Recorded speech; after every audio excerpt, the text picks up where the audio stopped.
وعلى آله وأصحابه أجمعين. أما بعد فأعوذ بالله من الشيطان الرجيم. بسم الله الرحمن الرحيم.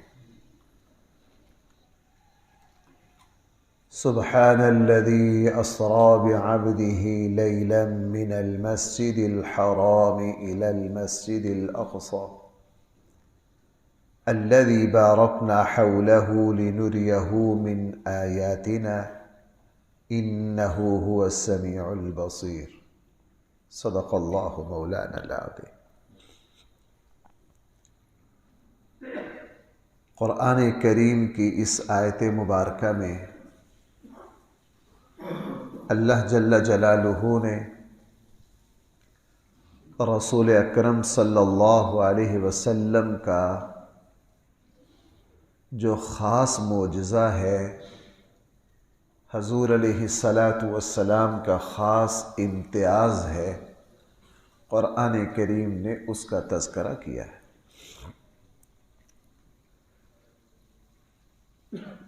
مسجد حرام سے لے کر مسجد اقصیٰ تک کا جو سفر ہے اسے اسراء کہا جاتا ہے۔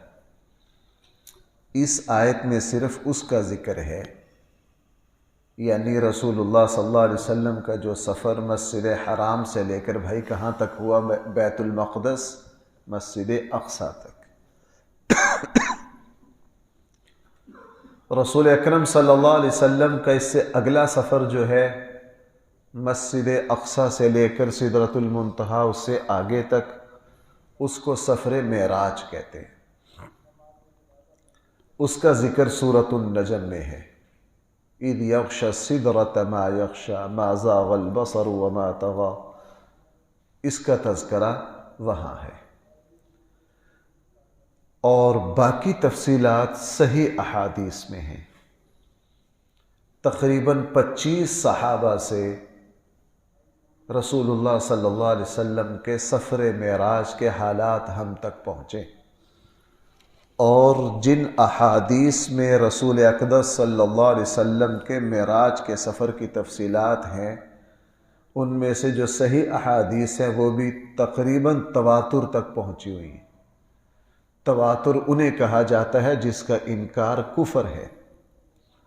تواتر کہا جاتا ہے ایک بات اتنے بندوں کے ذریعے ہم تک پہنچی ہو جس کا انکار ممکن نہ ہو، جس کا انکار۔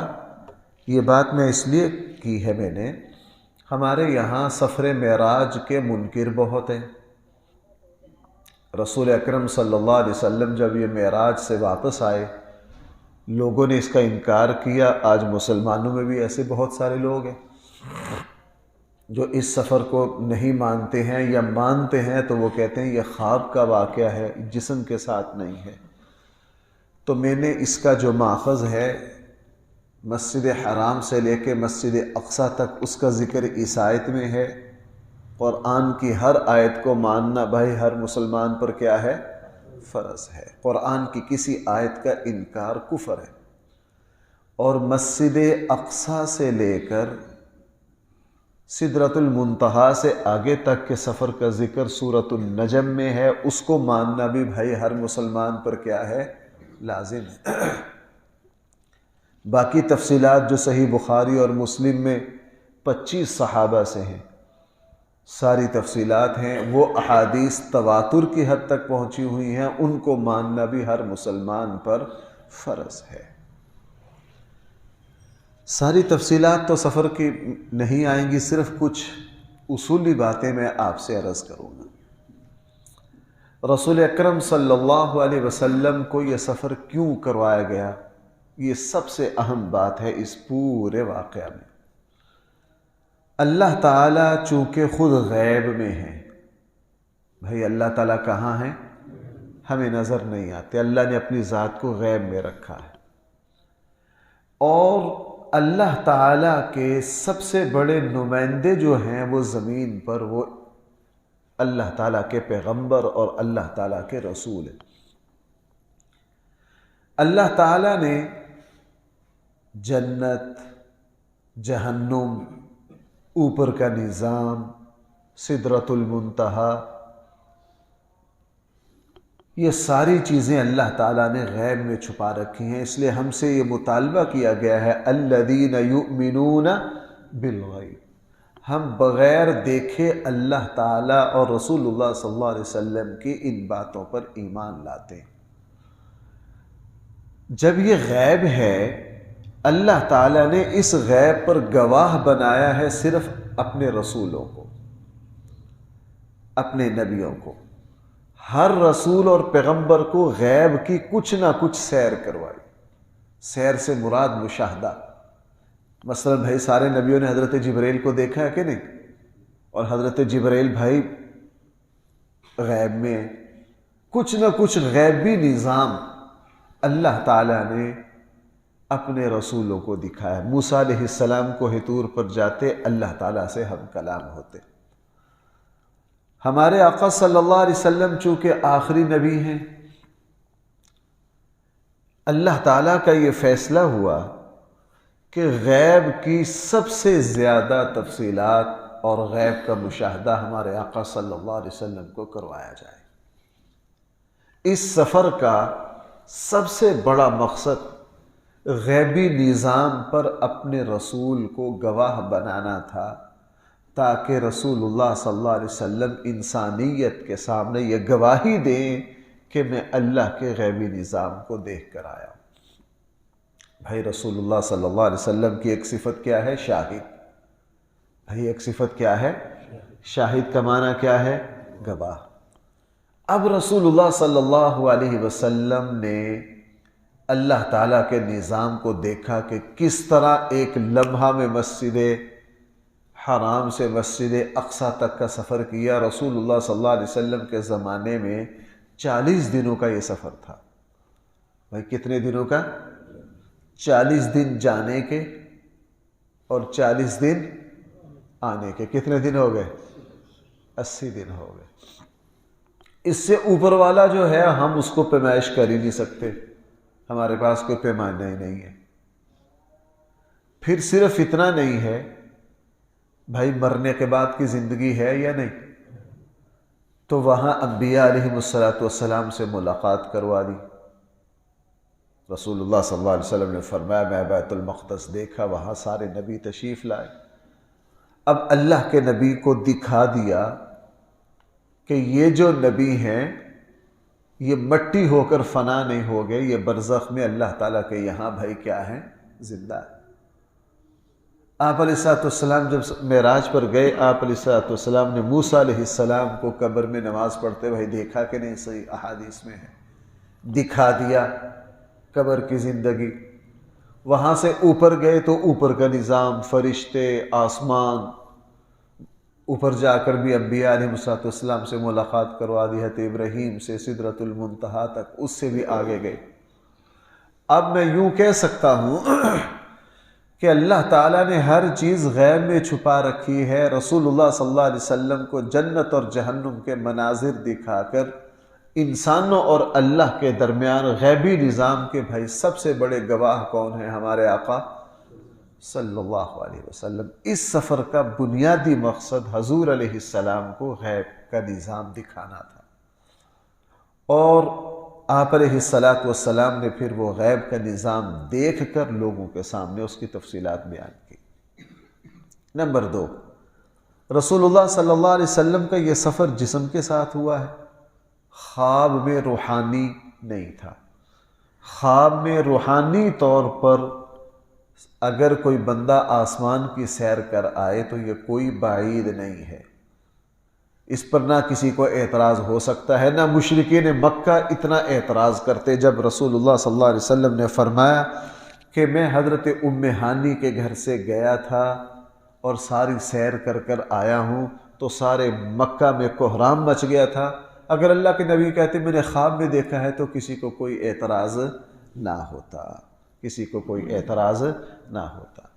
تو اللہ تعالیٰ نے بنیادی طور پر رسول اللہ صلی اللہ علیہ وسلم کو یہ جو سفر کروایا، یہ اپنے غیب کے نظام کو دکھانے کے لیے، تاکہ رسول اکرم صلی اللہ علیہ وسلم انسانیت کے سامنے گواہی دے سکیں کہ میں جو چیزیں بیان کر رہا ہوں، اللہ کے نبیوں نے جو بیان کی ہیں، وہ ساری چیزیں میں دیکھ کر آیا ہوں۔ باقی آپ حضرات جانتے ہیں کہ اللہ تعالیٰ نے رسول اللہ صلی اللہ علیہ وسلم کو اس سفر میں بہت کچھ دکھایا، برزخ کی زندگی دکھائی، انبیاء سے ملاقات کروائی، آسمان کے نظام دکھائے، فرشتے دکھائے، سدرۃ المنتہا پر گئے، نبیوں سے ملاقاتیں کروائیں، جنت کے مناظر دیکھے، جہنم کے مناظر دیکھے، بہت سے قوموں کو عذاب ہوتے دیکھا، بہت سی قوموں کو عذاب ہوتے دیکھا، بہت سے لوگوں پر اللہ کا فضل اور اللہ کی رحمت دیکھی، پھر اللہ جل جلالہ سے ملاقات کی۔ اللہ تعالیٰ کو دیکھا یا نہیں دیکھا، قرآن میں دونوں اشارے موجود ہیں، اسی لیے صحابہ کرام میں اختلاف ہو گیا۔ حضرت عائشہ رضی اللہ عنہا کا اس پر اصرار تھا کہ رسول اللہ صلی اللہ علیہ وسلم نے معراج کے سفر میں اللہ تعالیٰ کو نہیں دیکھا۔ حضرت عبداللہ ابن عباس فرماتے ہیں کہ دیکھا، اور قرآن میں دونوں سورہ نجم میں ہیں، اس سے یہ بھی سمجھ میں آتا ہے دیکھا، اس سے یہ بھی سمجھ میں آتا ہے نہیں دیکھا۔ اس میں زیادہ کھود و کرید میں، زیادہ باریکی میں جانا نہیں چاہیے۔ ہاں اتنا ضرور ہے کہ اللہ تعالیٰ کے خاص سے خاص قرب کو رسول اللہ صلی اللہ علیہ وسلم نے اس سفر میں محسوس کیا۔ اس واقعہ کو جب قرآن کریم نے شروع کیا تو آغاز یہاں سے کیا، سبحان الذی، پاک ہے وہ ذات۔ بھائی کہاں سے آغاز کر رہے ہیں؟ سبحان سے۔ جہاں اعتراضات ہوں ان سے پاکی بیان کرنے کے لیے سبحان کا کلمہ لایا جاتا ہے۔ قرآن نے پہلے ہی یہ لفظ کہہ دیا، بدبختو تم اس اللہ پر اعتراض کر رہے ہو جس اللہ نے پورا نظام بنایا ہے، وہ اپنے بندے کو سیر کروا سکتا ہے۔ وہ ذات کبھی بھی کوئی بات جھوٹ نہیں کہتی، بھائی وہ ذات کبھی بھی کوئی بات جھوٹ نہیں کہتی۔ اس لیے قرآن کریم نے فرمایا سبحان الذی، بابرکت ہے وہ ذات، اسری بعبدہ، جو رات کو سیر پر لے گئی اپنے بندے کو، لیلاً، رات کے ایک حصہ میں۔ یہ بات ابھی پیچھے بھی گزری تھی، بعبدہ، بھائی کس کو؟ اپنے بندے کو۔ عبدیت بہت اونچا مقام ہے، اللہ کا بندہ ہونا بھائی کیا ہے؟ بہت سب سے اونچا۔ اس لیے حدیث میں کیا ہے؟ اللہ تعالیٰ کو عبداللہ اور عبد الرحمن یہ نام بہت زیادہ پسند ہے۔ اللہ کا بندہ ہونا، رسول اللہ صلی اللہ علیہ وسلم کو خود اپنی یہ صفت بہت زیادہ پسند تھی۔ اور عبد کا لفظ اس لیے بھی کہہ دیا کہ کبھی مسلمان بھی عیسائیوں کی طرح گمراہ نہ ہو جائیں۔ عیسائیوں نے حضرت عیسیٰ علیہ السلام کو اللہ کا بیٹا بنا دیا، مختلف فرقے ہیں عیسائیوں کے۔ اب اگر رسول اللہ صلی اللہ علیہ وسلم کے معراج کے سفر میں عبد کا لفظ نہ آتا تو لوگ پتہ نہیں کیا کچھ بنا دیتے۔ ہم تو ویسے ہی رسول اللہ صلی اللہ علیہ وسلم کے بارے میں مبالغے سے ہمارے یہاں لوگ کام لیتے ہیں۔ بھائی کس سے کام لیتے ہیں؟ رسول اللہ صلی اللہ علیہ وسلم نے اس سے منع کیا ہے، آپ علیہ السلام نے اس سے روکا ہے۔ اور یہ جو ہوتی ہے نا حد سے زیادہ عقیدت، یہ شرک تک لے جاتی ہے انسان۔ شرک کوئی برے جذبات سے شروع نہیں ہوا ہوتا، شرک شروع میں اچھے جذبات سے ہوتا ہے۔ اس لیے جہاں حد سے زیادہ عقیدت ہو تو وہاں اگر بندہ اپنے آپ کو دین کا پابند نہ رکھے تو بھائی پھر انسان شرک میں مبتلا ہو جاتا ہے۔ رسول اللہ صلی اللہ علیہ وسلم نے یہاں تک فرمایا تھا کہ میری بعد میری قبر کو میلہ کی جگہ نہ بنانا، میری قبر پر جس طرح یہود و نصارہ نے کیا تم میرے ساتھ میری قبر کے ساتھ اس طرح نہ کرنا۔ بہرحال اسری بعبدہ، راتوں رات اپنے بندے کو سیر کروائی، من المسجد الحرام، مسجد حرام سے، الی المسجد الاقصی، مسجد اقصی تک، الذی بارکنا حولہ، جس کے دائیں بائیں ہم نے برکتیں رکھے۔ برکتوں سے کیا مراد ہے؟ برکتوں سے مراد یہ ہے کہ مسجد اقصی کے دائیں بائیں سب سے زیادہ نبی آئے، بھائی سب سے زیادہ انبیاء علیہ السلام کہاں آئے ہیں؟ مسجد اقصیٰ کے دائیں بائیں۔ آج بھی مسجد اقصیٰ کے ساتھ جو پہاڑ ہے تقریباً 400 نبی اس پہاڑ پر آئے۔ آپ موجودہ فلسطین میں چلے جائیں گے، چونکہ اس زمانے میں عالمی نبی تو نہیں آتے تھے، محلوں کے اعتبار سے یہ محلہ حضرت الیاس کے نام پر ہے، یہ فلاں نبی کے نام پر ہے، یہ فلاں نبی کے نام پر ہے۔ ایک وقت میں 40 نبی آئے، اور اکثر انبیاء علیہ السلام وہاں دفن ہیں، اور اللہ تعالیٰ نے روحانی اور جسمانی بہت سی برکتیں رکھی ہیں۔ بھائی ایسے تو نہیں ہے، دیکھو میری بات سننا، بھائی سارے عرب اس وقت اسرائیل کے سامنے ڈھیر ہو گئے ہیں کہ نہیں؟ لیکن فلسطینی جو مٹھی بھر ہیں بیت المقدس کے دائیں بائیں کے لوگ، وہ بھی ڈھیر ہوئے ہیں؟ نہیں۔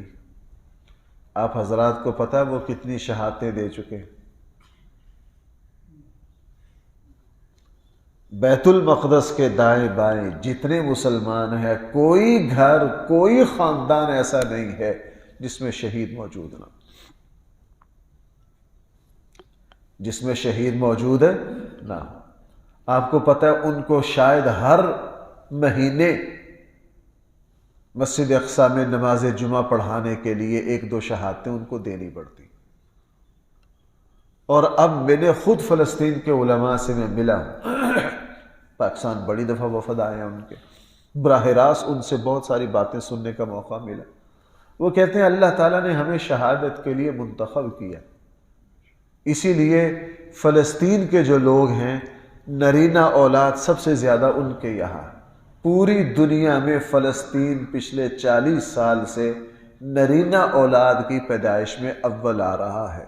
اقوام متحدہ کی رپورٹیں بھی یہ ہیں کہ سب سے زیادہ نرینہ اولاد وہاں پیدا ہو رہی ہے، چونکہ ان لوگوں کی نیت ہی یہ ہے کہ ہم نے اللہ کے اس گھر کو بچانے کے لیے اپنی جان کی بازی لگانی ہے۔ عید کی نماز پڑھنی ہوتی ہے، پوری دنیا کا مسلمان پرفیومیں اور خوشبوئیں لگا رہا ہوتا ہے، اور فلسطینی اپنا انگوٹا کس رہے ہوتے ہیں، بھائی آج انہوں نے عید کی نماز ہمیں پڑھنے نہیں دینی۔ دیکھتے ہیں وہ عید کی نماز بھی پڑھتے ہیں، اور اس کے 2 گھنٹے بعد کوئی 1-2 شہیدوں کی نماز جنازہ بھی ہے، وہ بھی انسان۔ تو قرآن نے یہ کہا الذی بارکنا حولہ، ہم نے اس کے دائیں بھائی کیا رکھی ہیں؟ برکتیں رکھی ہیں، وہ نبیوں کی اولاد ہے۔ یہ سب سے اہم اور بنیادی جملہ ہے، لِنُرِيَهُ مِنْ آیاتنا، تاکہ ہم حضور علیہ السلام کو بھائی کیا دکھائیں؟ یہ سفر معراج کا سب سے اہم مقصد یہ تھا۔ اس لیے کوئی نبی غیبی نظام کا اتنا مشاہدہ کرنے والا نہیں جتنے ہمارے آقا صلی اللہ علیہ وسلم۔ اسی لیے یہ جو آیت ہے نا، یہ بھی رسول اللہ صلی اللہ علیہ وسلم کے ختم نبوت اور آپ علیہ السلام کے نبیوں میں سب سے افضل ہونے کی دلیل ہے۔ اس لیے کہ اللہ تعالیٰ نے کسی نبی غیب کا مشاہدہ کروایا تھوڑا۔ بھائی ابراہیم علیہ السلام جو ہے وہ آگ میں کودے کہ نہیں؟ کل بھی ذکر آیا تھا، اللہ نے سلامتی کے ساتھ ان کو وہاں سے نکال دیا۔ انہوں نے صرف اس حد تک غیب کو دیکھا۔ موسیٰ علیہ السلام کوہ طور پر گئے، اللہ سے ہم کلام ہوئے، بس اس حد تک۔ اتنا تفصیلی سفر اور غیب کو کہ آسمانوں پر اللہ لے گئے ہوں۔ اب عیسیٰ علیہ السلام بھی آسمانوں پر ہیں، پہلے پر ہیں، دوسرے پر ہیں۔ یہ نہیں ہے کہ سدرۃ المنتہا تک حضرت عیسیٰ علیہ السلام جاتے ہو۔ بھائی صرف کتنا ذکر ہے؟ آسمانوں پر۔ ایسا نہیں کہتے عیسیٰ علیہ السلام سدرۃ المنتہا پر جاتے ہوں، اس سے آگے تک اللہ سے ہم کلام ہوتے ہوں۔ حضرت عیسیٰ علیہ السلام کو اللہ نے یہ فضیلت نہیں دی ہے آسمانوں پر۔ تو بنیادی مقصد یہ ہے لِنُرِيَهُ مِنْ آیاتنا، تاکہ ہم رسول اللہ صلی اللہ علیہ وسلم کو اپنی آیات دکھائیں۔ اور پھر آپ علیہ السلام نے نیچے آ کے بیان کیا، بہت کچھ بیان کیا رسول اللہ صلی اللہ علیہ وسلم نے۔ آپ نے فرمایا کہ میں جب آسمان پر گیا، میرا جب سفر شروع ہوا براق سے ہوا، وہ خچر سے تھوڑا سا چھوٹا جانور تھا، جہاں تک اس کی نگاہ پڑتی تھی وہاں تک اس کا قدم جاتا تھا۔ میں بیت المقدس میں گیا، حضرت جبریل نے میرے سامنے دودھ، شراب، پانی پیش کیا۔ میں نے اپنی سواری وہاں باندھی جہاں نبیوں کی بندھا کرتی تھی۔ میں نے دیکھا کہ بیت المقدس جو ہے وہ سارا اندر سے بھرا ہوا ہے۔ میں نے وہاں سارے نبیوں کو دیکھا۔ بھائی کس کو دیکھا؟ سارے نبیوں کو دیکھا۔ پھر میں نے نماز پڑھائی۔ اس کے بعد ہم آسمان پر گئے۔ ہر آسمان پر ایک صدر دروازہ ہے، وہاں پورا غیبی نظام ہے۔ پوچھا گیا حضرت جبرائیل سے، آپ کے ساتھ کون ہے؟ بتایا گیا کہ محمد الرسول اللہ صلی اللہ علیہ وسلم ہے۔ پوچھا گیا آئے ہیں کہ ان کو بلایا ہے؟ بتایا گیا نہیں جی بلایا ہے۔ فرمایا میں نے آسمان پر دیکھا ایک چپے کی جگہ بھی خالی نہیں ہے جہاں کوئی فرشتہ موجود نہ ہو۔ فرمایا کہ میں نے دیکھا کہ فرشتے تھوڑی دیر کے بعد پھڑ پھڑاتے ہیں، پر مارتے ہیں اپنے، جس سے پورے آسمان پر ایک آواز پیدا ہوتی ہے۔ میں نے جبرائیل سے پوچھا یہ کیا ہے؟ انہوں نے بتایا کہ اللہ تعالیٰ کی طرف سے جب کوئی حکم ملتا ہے تو فرشتے پر ہلا کر فوراً فرما برداری اور اللہ کے سامنے اطاعت کا سر جھکاتے ہیں۔ وہاں میں نے حضرت یوسف کو دیکھا، حضرت زکریا کو دیکھا، حضرت یحییٰ کو دیکھا، حضرت ابراہیم کو دیکھا۔ پھر فرمایا میں بیت المعمور تک گیا۔ بیت المعمور فرشتوں کا قبلہ ہے جس کا وہ طواف کرتے ہیں۔ صحیح احادیث میں فرمایا 70,000 فرشتے طواف کرتے ہیں۔ ہمارے یہاں تو بیت اللہ کے طواف کے لیے بھائی بار بار موقع مل جاتا ہے کہ نہیں؟ فرشتوں کو نہیں ملتا، ایک ہی مرتبہ ملتا ہے۔ وہاں میں نے حضرت ابراہیم کو دیکھا۔ پھر میں سدرۃ المنتہا پر گیا، وہ ایک بیری ہے جو پورے آسمان پر چھائی ہوئی ہے، اور اس کے اوپر میں نے اللہ کے نور کے پتنگے دیکھے، اور اس کے جو پر ہیں، ایک حدیث میں اس کے جو پتے ہیں میں نے دیکھا کہ ہاتھی کے کانوں کے برابر ہے بیری، اور اس کی چمک بہت زیادہ ہے۔ اور احادیث میں یہ بھی ہے کہ وہاں جا کر اللہ کی خاص تجلی میرے اوپر آئی، اور اس کے بعد میں نے پوری کائنات کو یوں دیکھا جیسے میرے سامنے رہی ہے۔ پوری کائنات کو اس طرح دیکھا جیسے میرے سامنے رہی ہے۔ پھر جبرائیل صاحب والسلام ایک مقام پر رک گئے، میں پھر اس سے آگے گیا۔ میں نے پھر اللہ کی تجلیات کو دیکھا، میں اللہ تعالیٰ سے ہم کلام ہوا، اللہ تعالیٰ نے مجھے نمازیں دیں، پھر موسیٰ علیہ السلام سے ملاقات ہوئی۔ بھائی یہ ساری باتیں انسان اپنی آنکھوں سے اپنی عقل سے سمجھ سکتا ہے؟ نہیں، یہ تھا وہ غیبی نظام جس کا قرآن نے یہاں ذکر کیا، لِنُرِيَهُ مِنْ آیاتنا، تاکہ ہم آپ کو اپنی آیات اور اپنی نشانیاں دکھائیں۔ إِنَّهُ هُوَ السَّمِيعُ الْبَصِيرُ، بے شک وہ اللہ تعالیٰ ہر بات کو اچھی طرح سنتے ہیں اور ہر بات کو اچھی طرح جانتے ہیں۔ اللہ تعالیٰ ہم سب کو صحیح فہم عطا فرمائے۔ الحمدللہ رب العالمین، والصلاة والسلام علی سید الانبیاء وعلى آله وأصحابه أجمعين۔ ربنا آتنا في الدنيا حسنة وفي الآخرة حسنة وقنا عذاب النار۔